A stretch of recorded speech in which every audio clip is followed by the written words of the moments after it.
After a long 2-year wait, Elden Ring has finally received its second trailer that showcased the first look at its gameplay. So what exactly did we just see in this new trailer? Well, let's take a deeper look. The trailer begins with a medieval-style landscape that pulls straight out of FromSoftware's unique style. However, Elden Ring's setting features a massive tree in the backdrop that looks to be the Erd Tree, likely inspired by Yggdrasil of Norse mythology. We see a knight who, by whistling, calls forth a steed who's able to appear out of thin air. While we learned that there would be horseback riding in Elden Ring after its 2019 reveal, this is the first time we've been able to see it in action, and it looks absolutely fantastic with the desolate backdrops in the distance. We've yet to see horseback riding in a FromSoftware game, so it will be interesting to see how this impacts both combat and movement, which we saw a brief segment of in the trailer.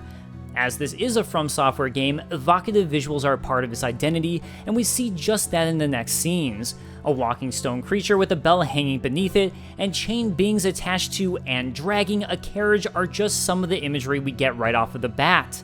It's hard to say what the creature with the bell will be for, but I honestly don't think this will be an enemy. We see the protagonist riding toward it, and it's likely this is something helpful to the character. Perhaps this is a bell you have to ring to grant access to a new area or kingdom. After this, we see a return of torches and lighting effects. After the fiasco of Dark Souls 2, with the trailers and initial demos showing torches and lighting being a major factor of the game, only for them to be removed in the final game, with the current gen engine, I think it's safe to say that torches will work as intended here. I can't stress enough how much I love the visuals I've seen so far in the game, with the protagonist climbing up a ladder showing a giant face on the ground below. A pot with arms attached reminds me of the Mimic chest from the Souls games. Perhaps there will be creatures, like this, that blend in with the environment, making them harder to detect, and something that can better ambush players by blending into the background. As the trailer goes on, we get a glimpse at a centipede-like enemy, which, interestingly, is wearing a crown. Hidetaka Miyazaki and the developers at FromSoftware don't make their creatures just to look cool and intimidating. There's always a story behind them, so I definitely want to find out why exactly this creature is wearing a crown, and if perhaps it's a race in the game that has either been malformed to look like this, or if they're a part of a larger civilization. The combat showcase here looks similar to the Souls games. As the protagonist approaches the Centipede King, he looks to be preparing a heavy-style thrust attack. After that, we see a two-handed guard, which then chains into a two-handed strike. As it's slower, perhaps this is also a strong attack. And that's something worth noting about the combat. It all looks slow and methodical, just like other FromSoftware games. So far, it actually looks more similar to the speed of the Souls series as opposed to the faster pace of Bloodborne or Sekiro, but that could also be due to the weapons we're seeing showcased here.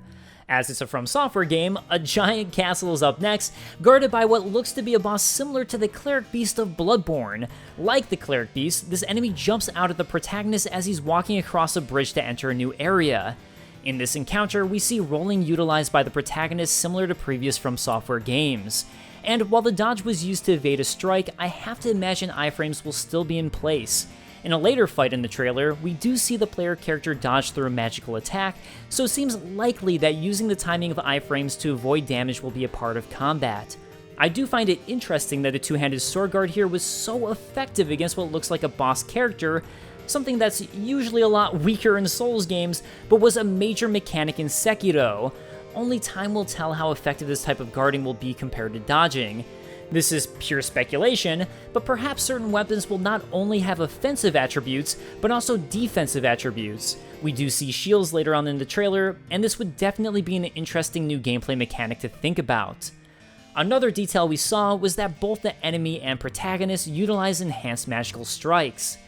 And speaking of which, we do get to see multiple weapons utilized in the trailer. This includes a curved sword, a bow, a whip, and much more. This means that the number of weapons will likely be more akin to the Souls series, rather than the limited number in Bloodborne and Sekiro's single weapon. On Bandai Namco's official Elden Ring website, the developer reveals that, similar to previous Souls games, we'll be able to create a character and define our playstyle by experimenting with a wide variety of weapons, magical abilities, and skills found throughout the world. A cloaked female character gives us some exposition. It's possible this will be Elden Ring's version of the Maiden in Black / Emerald Herald. We get to see more horseback travel, which is a great time to mention that the world of Elden Ring is going to be one that's much larger than previous FromSoftware games. According to Bandai Namco, the world and dungeons are fully connected, unlike Bloodborne and Demon's Souls.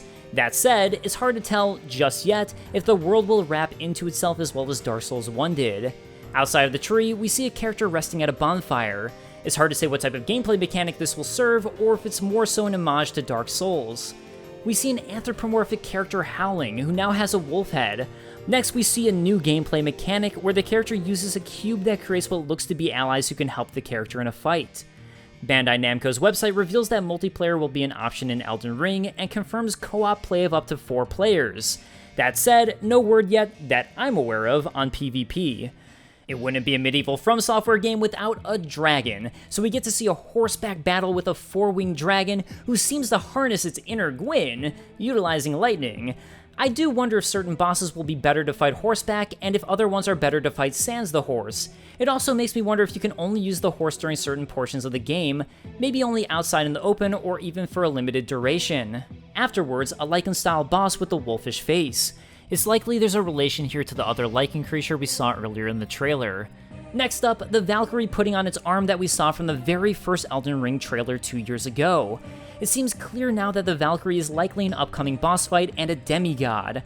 Given the similar hair color, armor, and skin affliction that looks similar to Grayscale from A Song of Ice and Fire, I'm fairly certain this is the same character, and it's possible that one of the cutscenes might have actually been from the intro to Elden Ring. Something I couldn't help but notice is that this knight she's destroying looks stylized just like a Faram armor-wearing knight of Dark Souls 2, just minus the padding. Which brings me to my next exciting point. It looks like Fashion Souls is back, and we've seen multiple types of armor on our protagonists, although I guess now it would be called Fashion Ring. Something we saw in the first trailer that was ultra interesting to me was this creature that looks like it has multiple arms. Given the gray hair and crown, I think that we're finally seeing this demigod in action in this new trailer, and of course it looks like this will be an amazingly cool boss fight. Cue a montage of what looks to be various boss battles. I'm not going to comment on all of them, but in particular, I love the giant hand that makes its way to the protagonist. Seriously, it is just so cool. Next up is a castle that reminds me a little bit of Irithyll of the Boreal Valley from Dark Souls 3. I doubt that's what this is, but I can't shake the feeling that this looks familiar. In the next action montage, and an exciting feature for Magic users, is that we get to see a catalyst in action.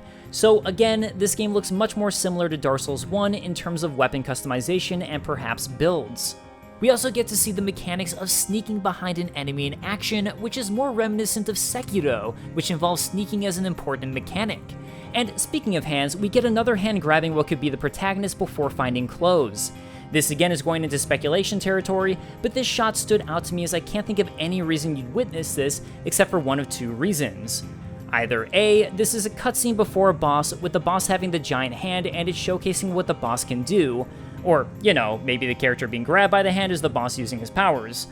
Or B, and what I actually think is more likely, perhaps this is closer to the beginning of the game and has something to do with how your character is taken to a realm which kicks off the rest of the game. It just seems too odd that the person being grabbed doesn't have any clothes and has a face that isn't particularly striking. Finally, we get a release date and a cool backdrop, but let's break this down a little further. The backdrop shows the protagonist sticking their sword into the ground in a heap.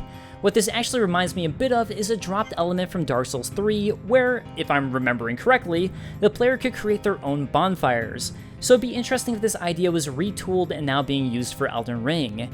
And some of the best news is how available the game is going to be. This game won't be an exclusive, and those of you who haven't been able to secure a next-gen console don't have to fret. The game will be available on PS5, PS4, Xbox Series X, Xbox One, and PC. And we don't even have to wait that much longer. The game has a release date of January 21, 2022. One more thing to jump into before I wrap up, and that's the lore. A lot of lore actually dropped on Bandai Namco's official Elden Ring website, rather than the trailer itself, which is a little more cryptic, per FromSoftware style. So, what do we know? In the lands between, ruled by Queen Marika the Eternal, the Elden Ring, the source of the Erd Tree, has been shattered. Marika's offspring, demigods all, claim the shards of the Elden Ring known as the Great Runes, and the mad taint of their newfound strength triggered a war, the Shattering, a war that meant abandonment by the Greater Will.